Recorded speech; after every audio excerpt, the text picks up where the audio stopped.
Shalom TNCC. Hope you're having a wonderful time discussing about the 7 signs of Jesus in the book of John. And we've talked about a few things, for example, the wedding at Cana, the healing of the official son, and then the elevation part, THE, right, which is the acronym, and that's about the person who was healed in the pool of Bethesda. Today we're going for sign number 4, which is the feeding of 5,000, that's in John chapter 6. And we look at, from the verse, it says that Jesus lifted up his eyes and seeing a great multitude coming toward him, he said to Philip, "Where shall we buy bread, that these may eat?" But this he said to Philip, for Jesus himself knew what he would do.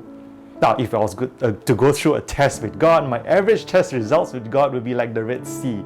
Obviously, more failures than passes, right? Now, does God test us for us to have a colorful report card? He always has a higher reason, which will result in glorifying his name, and this story signifies it. As we continue on with the Bible, Philip answers him, 200 denarii worth of bread is not sufficient for them, that every one of them may have a little. One of his disciples, Andrew, Simon Peter's brother, said to him, There is a lad here who has 5 barley loaves and 2 small fish, but what are they among so many? It's interesting that Jesus did not answer Peter's questions. In fact, he actually focused on the boy's offering as it's the conduit for the miracle. I like Jesus, he is solution-oriented. And God will multiply whatever we offer. And this example proves it. For many of you who gave to TNCC's building fund, hey, you know what? God will multiply whatever that you sowed. Let's continue. Then Jesus said, "Make the people sit down." Now there was much grass in the place. So the men sat down in numbers about 5,000.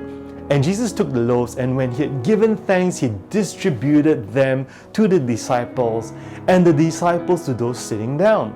And likewise to the fish, as many as they wanted. Is Jesus presumptuous to just expect when things they have not happened yet by just giving thanks? Right? It hasn't happened yet, right? Now this is a powerful object lesson that Jesus is demonstrating. Faith requires audacity. Now that's the opposite of being presumptuous, isn't it? Right? Now this is God's modus operandi.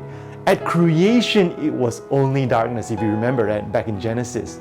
God did not say, "Wow, why so dark?" Or in this story, "Why no food?" Jesus didn't say that, right? But God audaciously calls out what he wanted to see. Back in Genesis, he says, "Light exists." Now, God is not being presumptuous. On the contrary, he's painting the picture for us about seeing through the lenses of faith.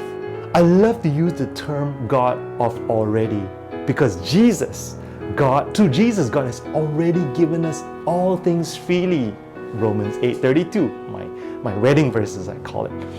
So when they were filled, they said to his disciples, "Gather up the fragments that remain so that nothing is lost." Therefore, they gathered them up and filled 12 baskets with fragments of the 5 barley loaves which were left over by those who had eaten. Then those men, when they had seen the sign that Jesus did, said, "This is truly the prophet who has come into the world." Right? Ending in verse 14. Audaciously, this is using the lens of faith that I was talking about, which will result in abundant supply. Imagine the boy going home to his mom, and his mom saying, "Hey, I gave him this," and he comes back with much more, enough to feed an entire army. Think about the disciples. Even when failing the test, like I said, I failed a lot, right? And being disqualified, Jesus still multiplied through their hands. When then? When they distributed it, they saw God doing that miracle, that supply multiplication right through their hands, even though they did not deserve it. Now, in the old covenant of giving, I give, I have no more. In new covenant is the opposite. God gave through me, I have even more. Isn't that amazing? Something you can learn from what you call Godonomics, which is God's economics. All right?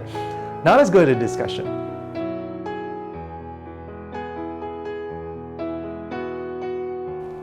Number 1, Jesus tested Philip. Imagine a scenario. You meet someone and they say, punishment is due when failing God's tests.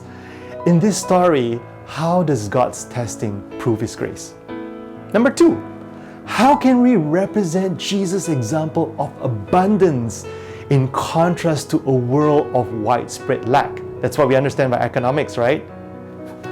And number 3, how does this signify Jesus as the prophet, also known as Messiah? I hope this is a powerful revelation as you come to understand our amazing and powerful Savior, Jesus.